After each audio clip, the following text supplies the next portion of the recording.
Another evening, another Sideline Sports. As always, I got my guys with me. We don't have John this week, but you know what? I'm going to throw this out there. I heard what John said on the sports arena last night. Some things he says are a little out of pocket. He's a little nuts. That's a shameless plug. So we got Eric filling in. George is back. JB is here. And, of course, JB, I'm going to let you introduce our special guest over here. Take it away, sir. So we got AC Caswell, former Raider from the NFL, played in the Canadian League for a little bit, entrepreneur, philanthropist. This man's involved in a lot of different things. We're going to hear a lot about it tonight. But welcome to the show, AC. How you doing tonight? Man, I'm great, honored, and blessed to be a part of you guys' show, man. A little bit jealous I don't have the background that you guys have, but it's all good, man. So, when I told Eric and John and Jake that we were going to have you on, first thing Eric said was, "Oh, we met AC at the draft. Really great guy." And I love when I hear that because this community is so small. And I tell that to the guys all the time. You run into the same people everywhere you go. And when you hear something, because I have connected with you on LinkedIn a while ago, we spoke a little bit here and there, but, the fact that they got to meet you and their first response was great guy, I love that, Appreciate that, fellas, man. And thank you for what you guys are doing, man, providing a platform for us, us athletes to share some vision and talk with you guys. So appreciate that kindly, man. Well, yeah, and I just want to echo those sentiments because I've actually had the privilege of actually meeting AC at the National Scouting Combine last year in Indianapolis. And you know how when you meet someone, you just know right away that this person is going to be impactful and this gentleman's going to be memorable. We spent probably a good 20 minutes after the combine was over just having a conversation, just talking about life. And, AC was kind enough to sit with me and talk with me about what he's doing and the impact. So the fact that, a month or so later, I got to see him in Vegas and really got to see his body of work being a part of the party that was going on at the Blue Martini in Vegas. And then the very next day got to golf for the foundation and just see what he does. I'm going to tell you, gentlemen, it is something, and I know John would echo these same sentiments. It is truly it's that next level. You know what I'm saying? So I was very blessed and humbled to be a part of it. And again, it is great to see you, my brother George. We just seem to be connecting on so many ways. I was fortunate enough to be on the show last week. Oh, actually, I'm sorry.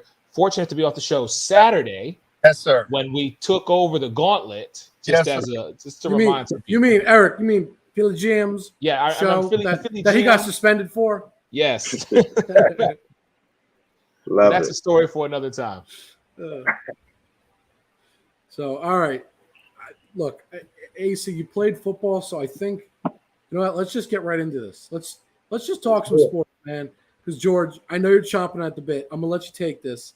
Okay. Start us off, man. I know exactly where you want to start with this, so let's go. But AC, I see you went to junior college. I did, brother. Was that junior college in Arizona or California? Correct. I'm from LA, man. Everybody get that confused, but I came out of I was born in South Central LA, man. Ended up living, LA, Arizona. Ended up going to Glendale Community College in Arizona, and so I'm waiting to hear, what y'all got to say, because I know, brother, hey, junior college, we couldn't nobody mess with us, bro. And the reason why I'm asking you this because I come from the junior college ranks. I played at Bakersfield Junior College in Bakersfield, California. Yeah. Just like you, I was the first ballot Hall of Famer, and I'm in the Coaches Hall of Fame, and I'm in the Association Athletic Hall of Fame. So I know how important junior college is to athletes that can't go straight out of high school to Division I. So that is a big boost to you from going from there to the Canadian League and then to the Raiders, man. That is a good job, man. And you've had a hell of a career, and I'm happy you're on the show. Well, I got a funny story for you, man. So if I say this name, I think I might be a little bit older than you, but if I say this name, you might remember him. So my boy Lindsey Collins, man. You remember Lindsey Collins? Yeah. He came out of Bakersfield. Yeah. And So the big talk when I came out was Bakersfield was all that, Glendale Community College, we all that, but we were never in the conference. So we was just like, look, bro, we know what we're doing. And it's like, well, we got to play. Well, they will never let us play, man. But Bakersfield had talent, man, and I respect that program tremendously. We just never got a chance to lock up in junior college, and we kind of carried that over. We carried that over into our NFL Europe, NFL, man, and everybody still talked about it. If we would have played, I said, bro, you don't think y'all want to touch with us? We had 6 guys went to the NFL just from my junior college team, man. So we were loaded, man. Oh yeah, we were loaded.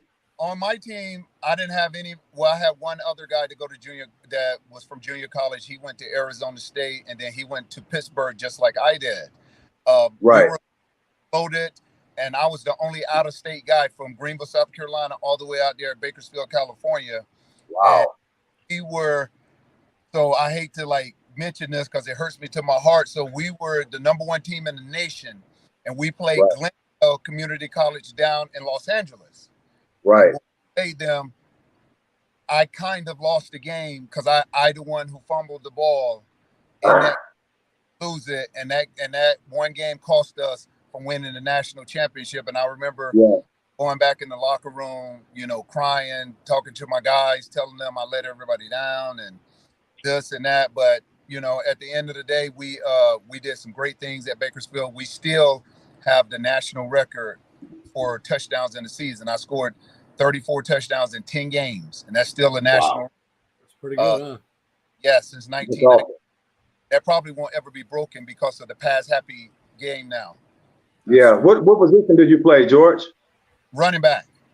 Okay, so that record gonna stay for a while, brother, because now you're talking about the game have changed, and like Arizona, we don't even have junior college football no more, which was crazy because if you look at our statistics in Arizona, we have produced some of the most NFL players that came out of junior college right here in the state of Arizona. We don't even have junior college football anymore. And if it wasn't for junior college football, I wouldn't have made it because I didn't go to a D1. I went right from junior college to the Olympics for track and field. Yeah. So I didn't even get a chance to experience, I was being offered by everybody. So how valuable and important was junior college to me, man, over those 2 years. And we just, we don't have it anymore. So it's a tough situation, man. I wish I would have met you before today, AC, because on April 14th, I did a keynote out in Birmingham, Alabama for the National Junior College Athletic Association. We was out there where they had the team that was just playing at the USFL or something. We were out there. So I did a keynote for all the association for junior college, and I told my experience and what junior college did for me and how the things that I learned are pivotal in my life today.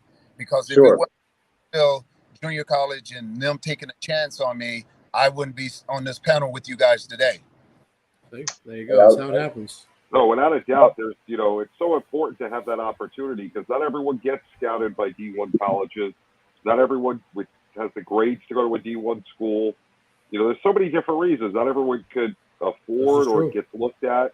So, the fact that the guys are hungry enough and want to do it when you go to a junior college and, step up your game and then go from there to go to the next level, it says a lot about your character.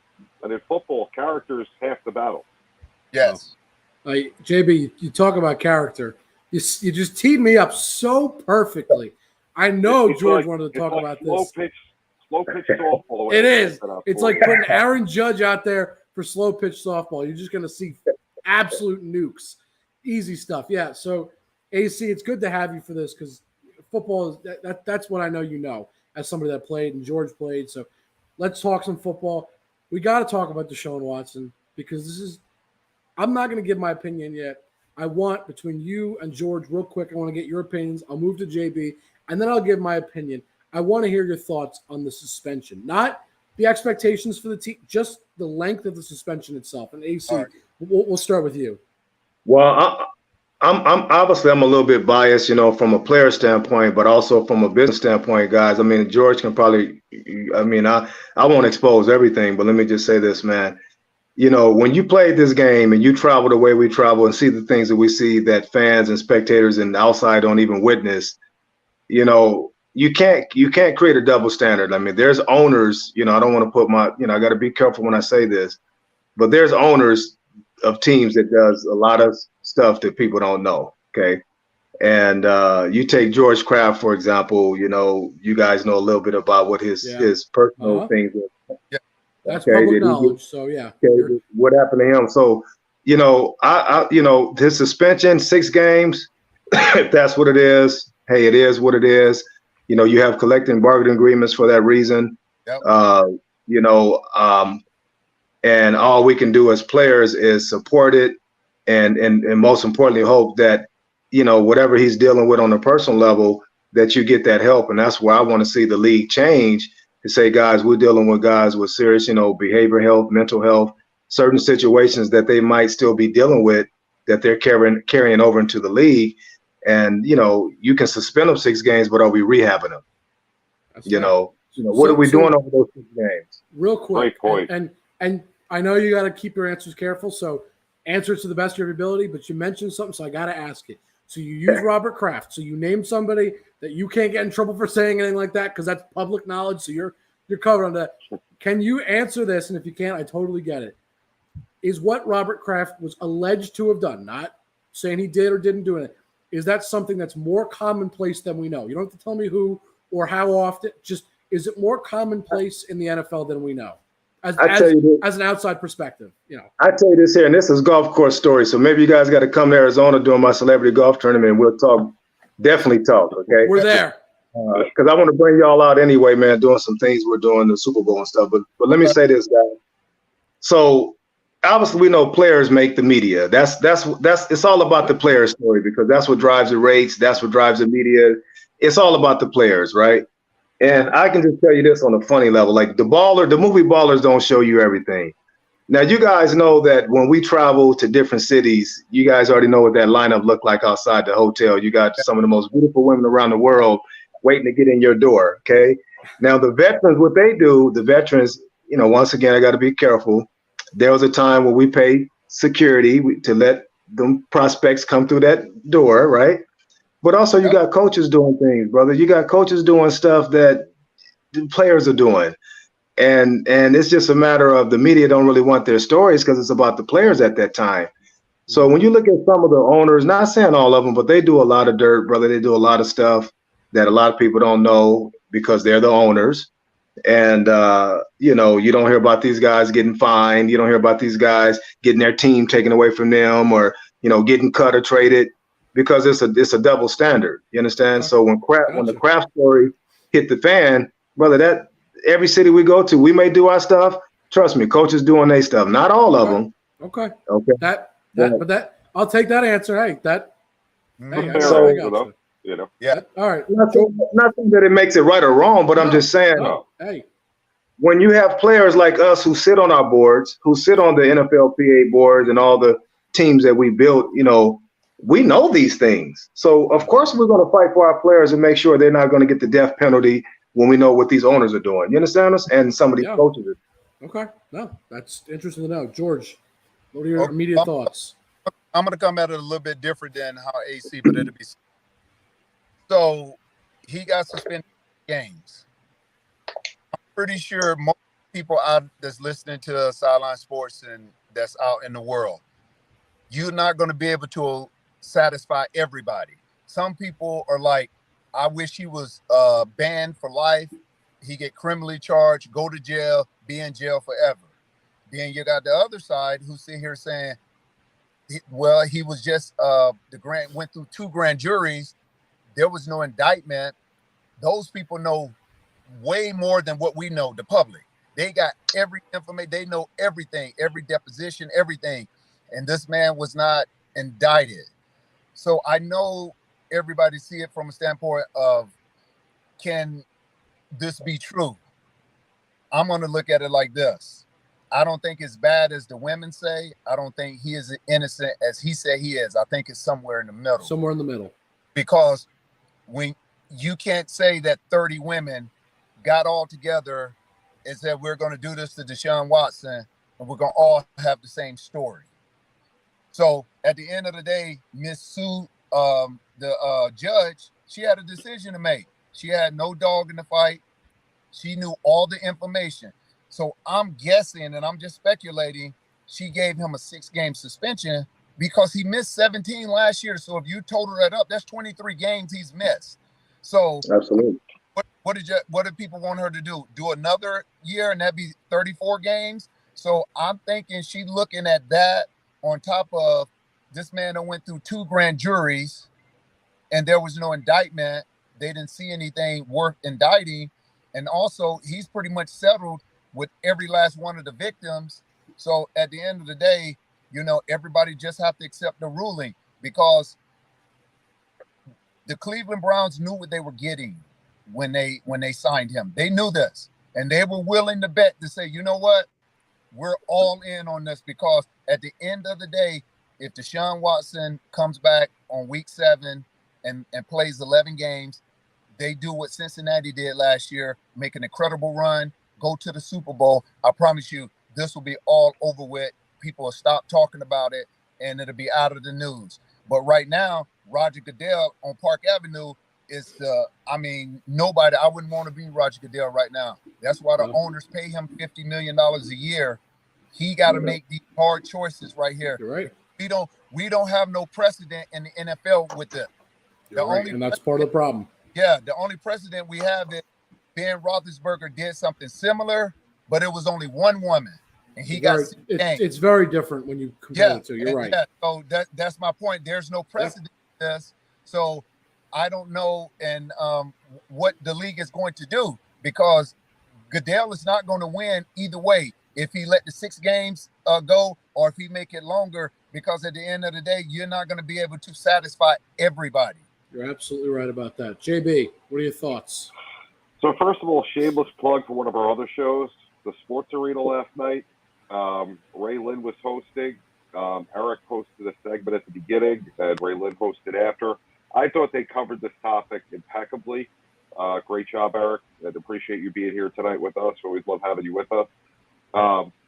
But, like I said last night, you have a guy like Josh Gordon, 25-plus games for marijuana. You can go to California, buy marijuana anytime you want. You go to Illinois, buy marijuana, smoke it legally, not a problem. A lot of different places throughout the world. Vegas, same thing. Calvin Ridley, out, not playing. For gambling, he's out for a year. Out for a year, And you look at what the accusations against Deshaun are, and listen, I'm a firm believer there's only 26 people that know what happened. Deshaun and the women. I'm not going to say he's guilty or he's innocent. I kind of look at it the way George did. He kind of took the words out of my mouth. I'm sure it's somewhere in between, because everybody's memory is different. But that doesn't make a difference, because none of us will ever know. But when you look at some of these other suspensions, which are ridiculous, that doesn't mean I'm saying he should be suspended more. He had a de facto 1-year suspension by the Houston ownership where they sat him out all last year and they paid him. But to me, I thought it should have been a year, because if you're going to suspend him, you're either suspending him because he's guilty of something, and if he's guilty of at least one of these incidents, it should be a year, if not never play football again, or you're suspending him on accusations, which makes no sense. So once you go ahead and go with the suspension, you're then saying that he's guilty, and once you're saying he's guilty, he probably should never play football again, but it should be at least a year. And if it's just an accusation and you're suspending him, that's absurd. So it's got to be one or the other. Well, again, JB, I'm going to push back a little bit on what you said about Calvin Ridley, about being suspended for betting $200 on gambling and then losing $11 million in salary and losing this whole year worth of football. We know the integrity of the game. That's the shield. You cannot do that with the betting on games. I don't care if you're doing it at leisure time. That's just the one thing they would not allow. There's only a few things you can't do in the NFL that will pretty much get you blackballed. That's one of them. And domestic violence, and especially domestic violence where they can prove it, like they did Ray Rice. Remember the whole thing with Ray Rice? Until they seen that video, that's when everything got up on him. So exactly. In this situation right here, again, JB, he went through 2 grand juries, and just as well as I know, if Deshaun Watson was a third string quarterback on a team, we wouldn't even be talking about this. We're only talking about this because he is a Hall of Fame type talent. And he's a superstar. And there's without a doubt. Yeah, and there's not a lot of franchise superstar quarterbacks walking around in the streets of America. So his celebrity is hurting him in this case because of without a doubt. That's always how it goes, though. That's the nature of being a celebrity. Well, I disagree with you, Jake. It doesn't always go that way. And I'm just going to echo what I said last night, because this is how I feel, and it may be completely different from everybody here. You're a black quarterback. You are a black quarterback in the NFL. You are a starting black quarterback in the NFL, which means you are one of 32 men. So you're the 1% of the 1% of the 1%. And when you are put in that, or you are given that opportunity, like I said last night, there needs to be a manual that is given to you on how to conduct, on how to be, and how to move forward in that space, because you're in rare air. And I am just of the mindset that, like I said, you no longer have a private life. You are continually under the microscope, and every decision you make cannot, in any way, shape, form, or fashion, give those that don't want us to be in those spaces reason to come back to the league, come back to the organization, come back to the general public and say, you see, this is why he should not be in this position. So, Eric, real quick. Okay. I'll give my opinion, because my opinion, actually, Eric, is closer to yours, which actually is the whole situation of what he did, or allegedly rather did, is where I'm concerned. Now, I will say this. The reason that he got the suspension he did, I have a pretty fair guess, is actually because we talked about that there's not really a precedent. There is, but there isn't.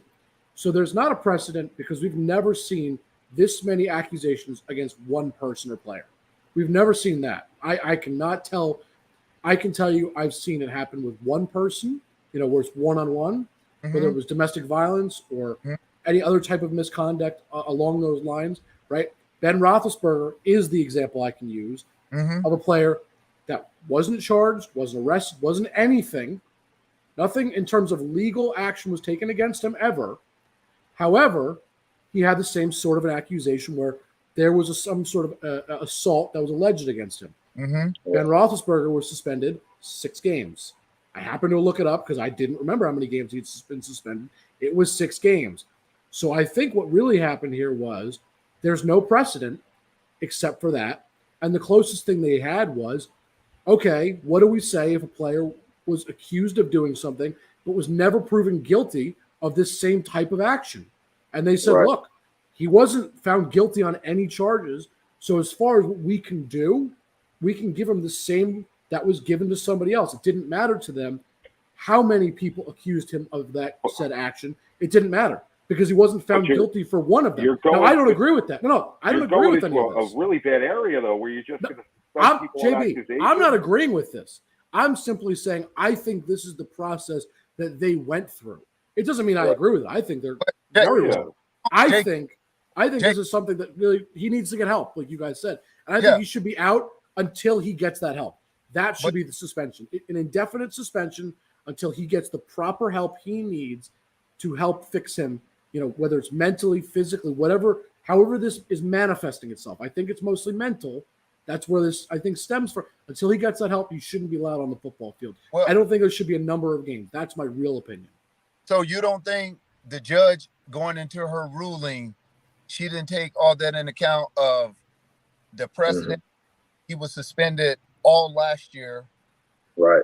I don't know that she did. And I say that because he originally wanted out of Houston, which I think is part of where all of these problems stemmed from. And what I mean by that is I think Houston was so against starting him because of that. And then this came to light, which gave them even less reason and gave them an easier reason to say, I'm not starting you. Now, I'm not saying they didn't start him because he wanted out. I'm not saying that's the reason. I have no idea what happened behind closed doors.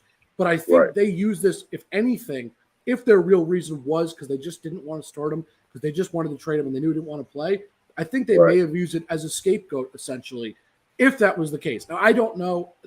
I can't speak on it. None of us can. Yeah. Right. But I don't know that the judge necessarily thought about that, because I think she thought, I need to think about what he did and what we need to do to reprimand him for what we believe he did or what was accused of him. That's how you got to look at it. You got to. I think the judge was very narrowly focused intentionally for that reason. Because of what happened then was based on an accusation. Now it's based on that accusation, but now the league has to suspend him. Now the league has to take action. That was the team. The league has to make some kind of action, and that's the difference.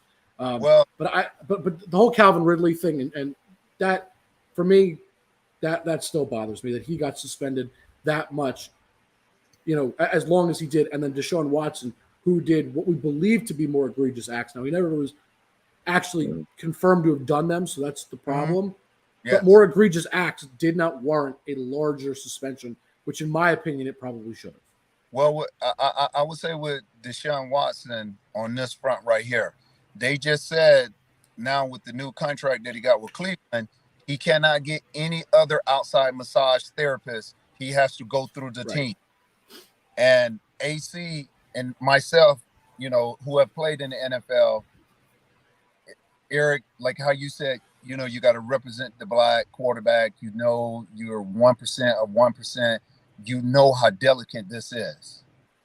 But I can tell you from personal, my own self, it is very difficult to walk that line and be right all the time and do it the right way and have that in your mind. Like, I'm representing my race. I know they don't really want me to be a star and this, that.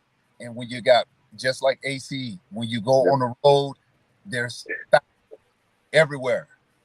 Yeah, it's too hard, guys. It's no one can be perfect, and I don't mean to kind of like throw this in there. This is kind of how my culture. I grew up in South Central LA. Okay, that was my environment, and we were taught like you're not going to ever be a black quarterback because you got to be perfect. Or we were taught to be the black to ever have a black president of the United States.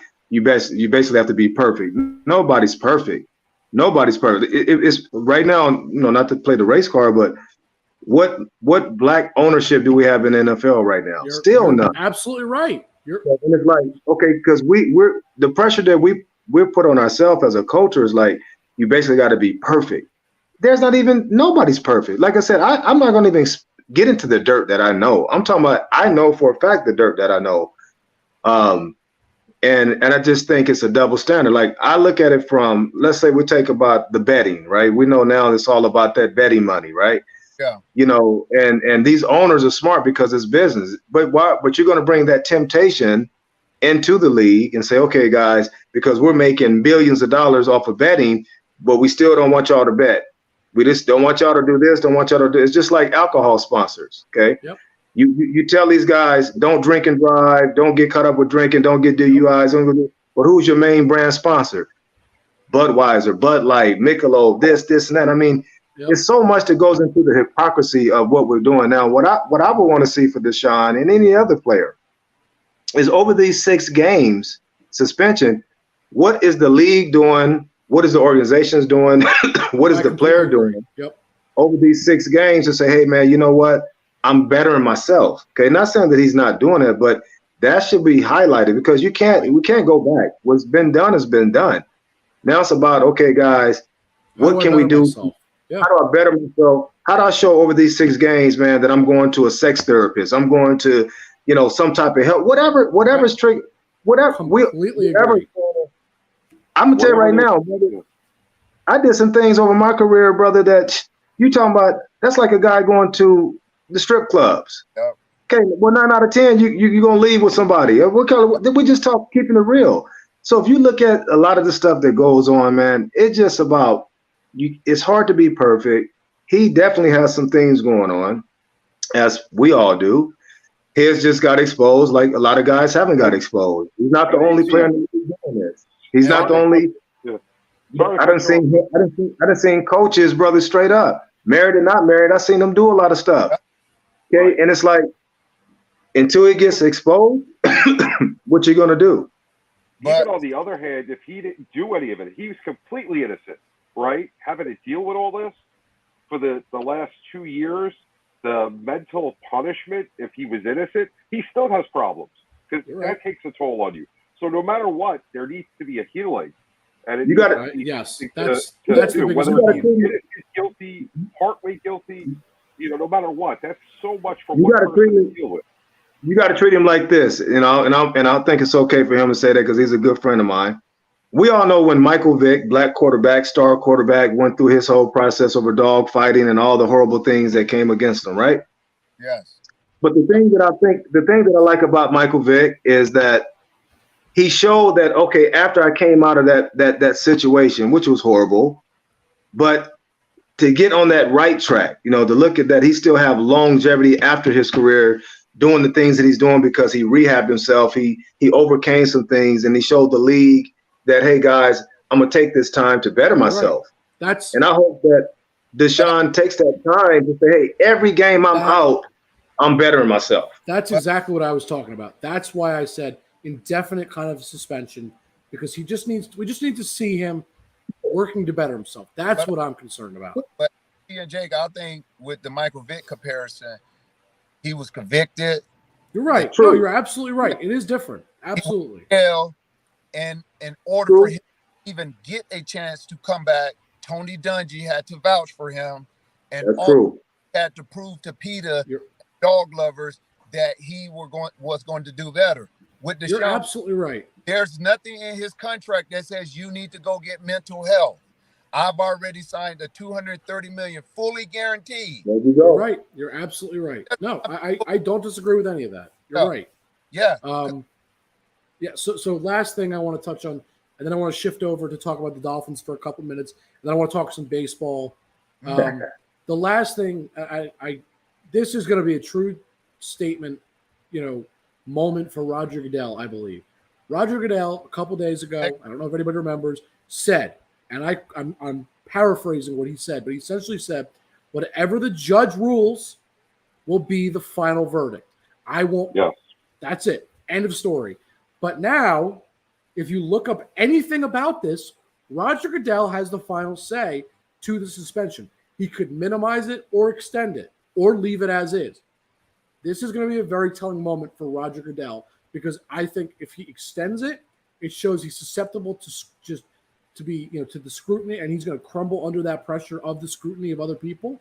If he shortens it, I think it says the same thing. I think if he leaves it, at the very least, it gives him some integrity, because it says, look, I made a promise. I said that we're going to follow whatever the judge says, and that's the end of the conversation. And I hope that's what he does, regardless of how I feel, George, you feel, AC, JB, Eric, John, who's not here, anybody feels. That shouldn't matter, because he said, I'm listening to the judge. He should listen to the judge. And I hope that's what he does regardless. Yeah, so I don't think they're going to do any more about this. I hope not. Because just think about it. His representatives have already said, if they appeal it, they're going to sue the NFL, and this thing is going to drag out even further. Yeah. So we'll see what happens. I think Roger Goodell and them is like, let's get these 6 games over with and get George, I am sitting here and hoping that's what happens. But JB, I'll throw it to you again, because I know you really wanted to talk about this. Of course, John is not here to talk about his Miami Dolphins. Let's spend about 10 minutes on this, and then we got about another 10 minutes after that to talk some baseball. Let's talk about the Miami Dolphins, because they are in trouble. They are in some hot water. So, John, how did we let John get in here?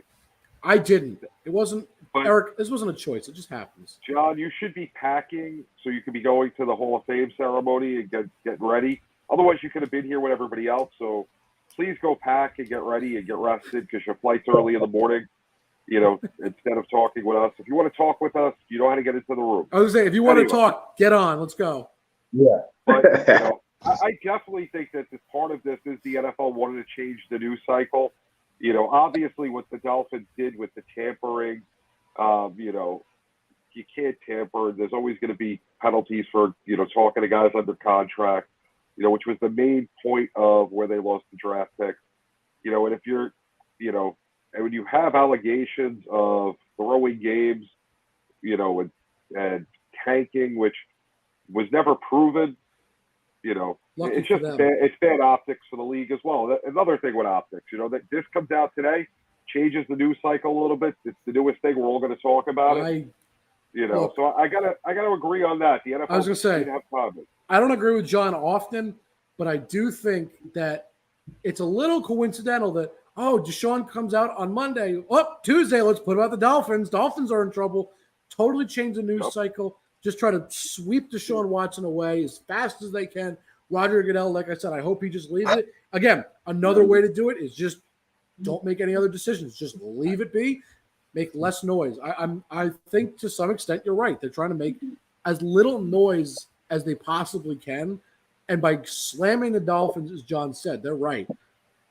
Hey, it takes everybody's minds off of Deshaun and puts it right back to the Dolphins. It puts it all on that.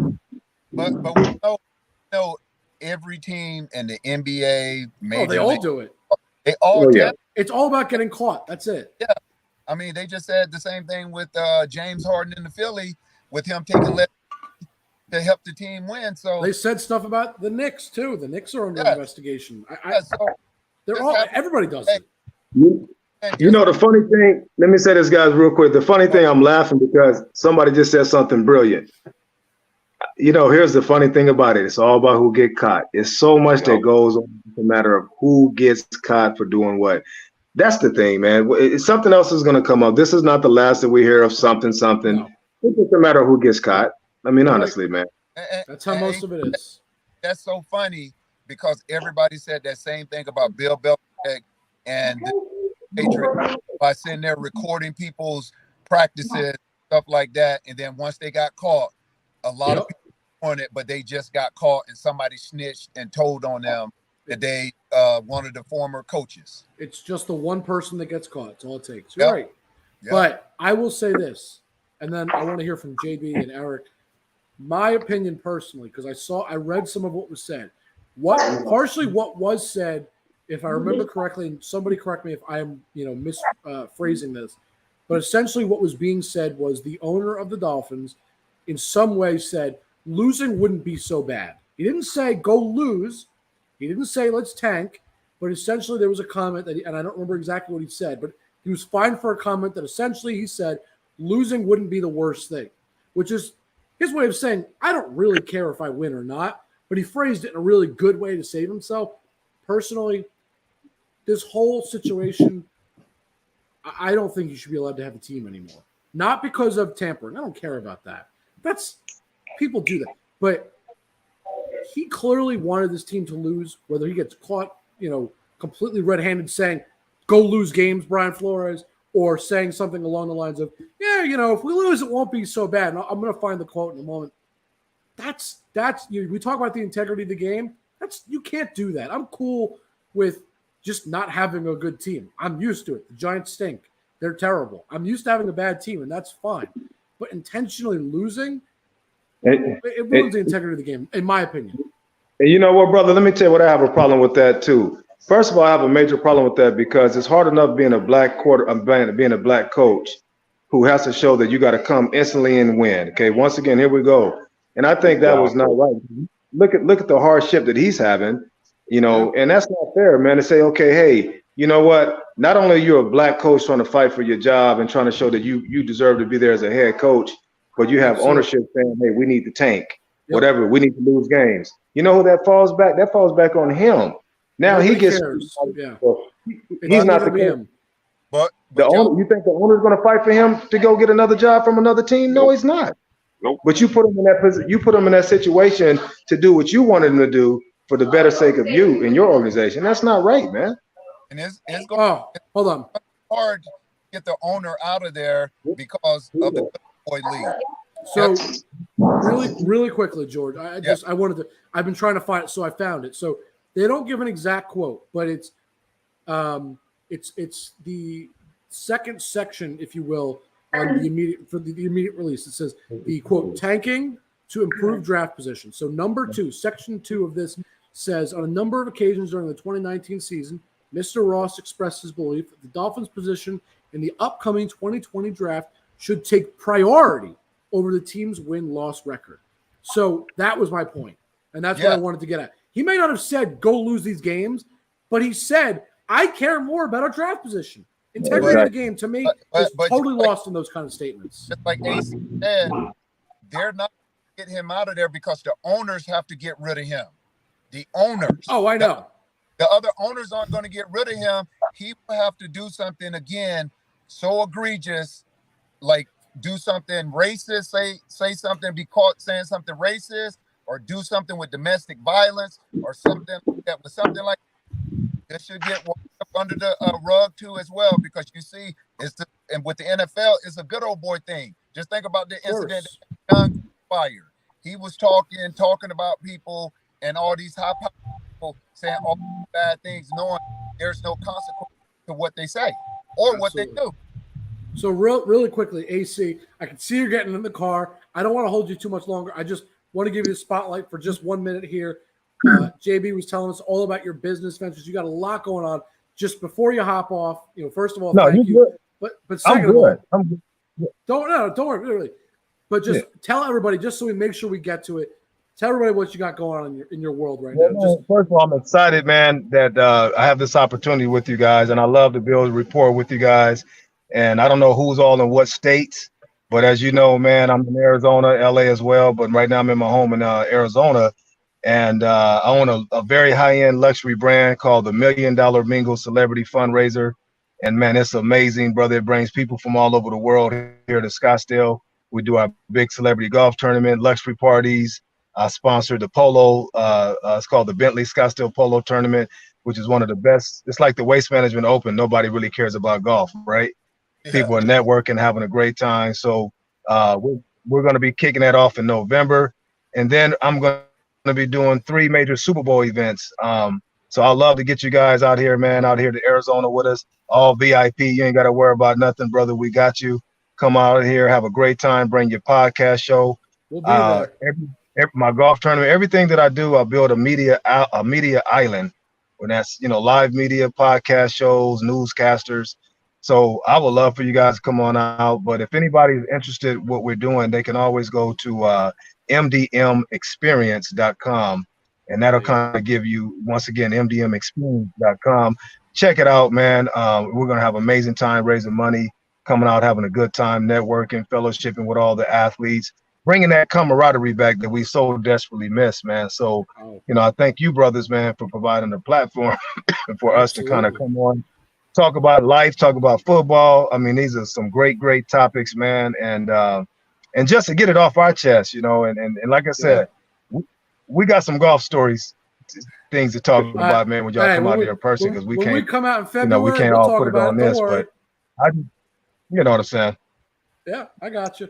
All right, gentlemen, JB, Eric. But I got a couple of minutes, man. My partner, as I was telling you guys, my former partner, Jerome Davison, is running for U.S. Congress, and he's winning right now. I don't know if he played with me at the Raiders, came up to Arizona State. That's awesome. That's great. Yeah. Say that again, guys. No, that's awesome. Oh yeah. So we're going to support. Yeah, so I appreciate you guys, man, and I love to.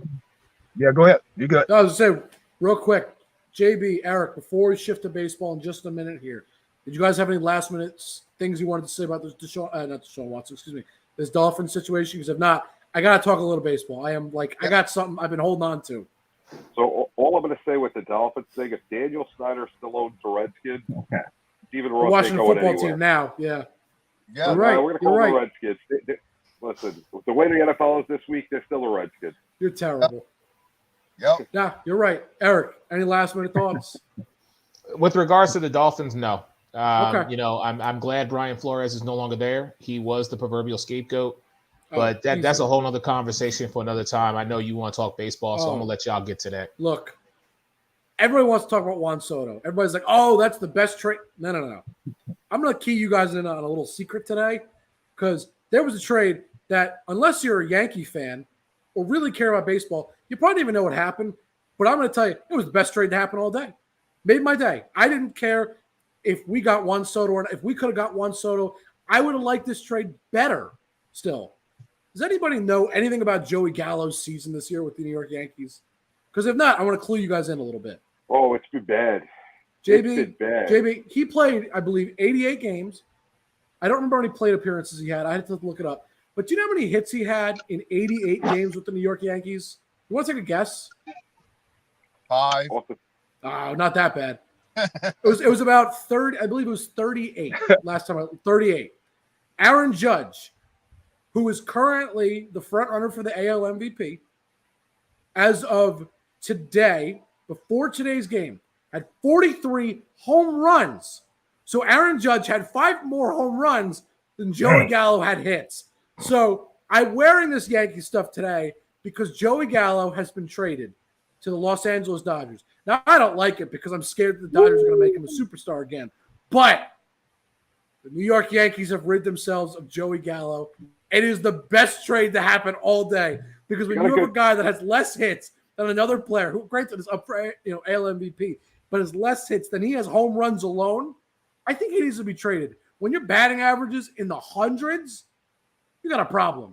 You got a real problem. They got a pretty good pitcher back. I'll take it. Look, a double-A pitcher. A lot of people hear double-A pitcher and go, man, that's not that great. He's a prospect. You don't know what's going to happen. I was happy to get pretty good. I was happy to get anything for Joey Gallo. I had to bring that up. Now we can talk about Juan Soto, which was the biggest trade by. So we're just not even going to talk about Noah Syndergaard, right? We're not even going to talk about Noah Syndergaard. Let's talk about it. Talk about Juan Soto. That's fine. Talk about Juan Soto. What do you want me to talk about Syndergaard? What has he done that makes me want to talk about him? Syndergaard came to the Philadelphia Phillies. No, I understand that. Needs to be said. Thank you very much. But what has he done statistically? What has he done statistically to make me want to talk about him? It's okay. It's okay. That's what I thought. It's all right. But forget about Juan Soto. It's singular. Talk about the Padres going out to get, unbelievable. What is going on with them? They're all in. They're not going to go anywhere this year. They're still not winning it. They would have to beat the Dodgers, the Mets, and either the Yankees or Astros in back-to-back rounds. You know what that would be like if they win the World Series? They're the greatest team ever. No chance. They're a great team. Don't get me wrong. You guys think they're paying? What's that? You think they're going to pay Juan Soto? So, George, you knew I was going there. Here's my concern, because I was curious about those. I thought about the feasibility. Can they? Juan Soto is a free agent in 2025. That's when he's an unrestricted free agent. So understand with this trade, I will say this. This gives them, granted, a small window, but it gives them 2 full seasons with Juan Soto, Manny Machado, Fernando Tatis Jr. as their number 1, 2, 3 stars. And that's a great set of stars. Don't get me wrong. That's phenomenal. But here's, and you kind of started alluding to it. Here's my concern. Fernando Tatis Jr. won't be a free agent until 2035. That's not a problem. His average salary is about $25 million. It's a little bit less. You have Manny Machado, who won't be a free agent until 2029. His average salary is about $30 million. So you already have $50 million tied up in 2 players. I don't know that they're going to have the money to sign Juan Soto, whether they want to or not. For a team that a couple of years ago was saying that they're small market and can't afford people. I know. They already got those 2 guys locked up with that amount. And look, I'm all for them going all in for the next 2 years because I know that's what they're doing. They're saying 23, 24, or 23, 24, and actually 25 because he'll be unrestricted after 25. Excuse me. So he'll be able to play through that season, or he should be able to, unless God knows what happens. But they have a couple seasons that they decide we're going all in. Let's do it, and I get it. But what are you going to do in a couple years? I mean, you trade away your entire farm system, basically. Your top prospects, and I get Juan Soto is a generational talent. But what do you do that? What do you do when he's a free agent in 25? What is your plan? Because you got Tatis, you got Machado then, but you lost your prospects, and you're now likely without Juan Soto unless you somehow miraculously clear cap space for him. He turned down $440 million. That's right. He may ask for $550 million. So here's here's the question with the money, though. Did he turn down the money because he wanted to win, and maybe he'll take 440 in San Diego? Or did he turn down the money because he wants more? Because it could be both. It could be one or the other. I think he wanted out of Washington. I just think he wanted out of Washington. I think there was something internally there for him that was like, I'm not staying. And I think, I'll go so bold as to say, I think he takes 440 somewhere else. I don't think it's about the money. Okay, that could be. That's very possible. And I think it could be a little of both, that he wanted out of there, and he still want the 440, but I think he want the years cut down, because if you average that out, that's only like $29 million. And with that kind of ability, $29 million is just like getting a franchise quarterback for $10 million. So he's gonna want his money no matter what. I don't think he's gonna undercut. If it's worth $45 million, he's gonna take 29. I don't think he's going to do that. So whoever they're going to have to pay probably $40 million per season to get this. You think it's going to be that much per season? I mean, you got like. Well, it could be. It could be. In the Mets, he made what, like 41, 43? You're right. And whatever's going on in Washington, I mean, it's a cancer. Harper left. You know what? Scherzer left. Rendon left when he got the MVP. Here's what I'll say, though. Here's what I'll say for Washington. The future is very bright. They have added a lot. Their prospects. That's what I was going to get at. They've added a lot of prospects, but the problem is prospects are just that. I don't know how they're going to turn out. So right now, on paper, things look great in the future, but I don't know, and that's why I like what the Padres did, which I was going to get at, Eric. For me, when you're talking about prospects versus guaranteed stars, Padres made the right move. Absolutely. Because all the Washington has right now, Eric, you say for who? They have a bunch of prospects that I don't know how they're going to turn out. Okay. They look like they could be. They could be great, but I don't know. For you really quick, since you in New York, I want to quote Jay-Z for you. Ready? You know why they call a project? Because it's a project. That's exactly what these prospects are. You're right. Come on, man. I agree. Eric, I'm on your side. I'm saying the future looks bright, but I don't know. Not for Washington, it doesn't. Yeah, it does. No. Why does it not? Washington and the Marlins are going to continually be bottom of the barrel in the NL East. Enough said. Keep it moving. So right now with the trade deadline, right? You look at the two big teams, obviously, or say the three: Yankees, Mets, Dodgers. Correct. Probably the biggest payrolls going out there right now. Easily. Did any of them do anything that surprised you, or that you look back and say that's going to help them be the team that wins it? I can speak to the Yankees as a big Yankee fan. And if you say traded Gallo, you're done. No. You're out of order. If they didn't trade Gallo, I was going to riot. I was going to be so livid. It wasn't all I wanted today. I didn't care who went where. I didn't care about Juan Soto. I wasn't even watching for that trade. All I was watching for today was, please get rid of Joey Gallo. Just anything. I'm not kidding. If they traded him for a bag of chips, I was totally cool with it. Just get him out. That's all I wanted. But no, the Yankees traded, it was like the last trade of the day today. They traded starting pitcher Jordan Montgomery, which I'm not really understanding why they did it. He was a lefty pitcher. He had, I think, I had to find his ERA. He was having a solid season. I'm not certain I understand why they traded him, though. It doesn't, I don't really know. I don't get that. The Dodgers were a little more quiet than I expected, and the Mets, same here. I thought they were going to be a little more active. I don't know about you guys. I had high hopes for those teams. I was very surprised. To me, the biggest news of the day, and we'll talk a lot more about it at 11 on Confidential, Contreras and Happ stayed Wrigley. Yeah. So, I mean, to me, that was the biggest shock of the day. We were talking about it all day, waiting for the other shoe to drop. It never happened. The lineup came out about 4:14 this afternoon. Yeah. They were in the lineup. They never got pulled. They're still on the team. So they're still there. Yeah. Hey, works out for you guys, right? Oh, definitely. Eric, George, anything else before we wrap this up? Any surprises? Anything you saw that really jumped out at you? No. Again, earlier was, the Dolphins bringing that news out with the Dolphins to try to cover up the John Watson stuff. So we don't know. Something may drop tomorrow about another player. Who knows? Never know. All right, let's go around the horn real quick. George, we'll start with you. Where can everybody find you? Everybody can find me at www.thepresentdad.com. I'm working on getting other platforms like all good. All that. All right, JB. JB_ the program on Twitter. Confidential 11 o'clock tonight.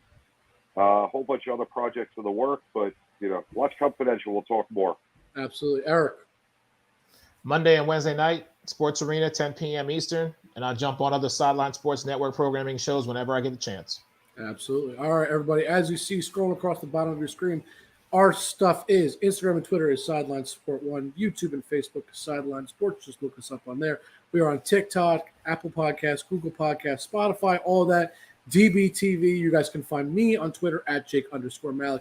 As always, like, subscribe. Make sure you're checking us out on YouTube. Everybody, thank you so much for watching. And as always, we'll see you next time.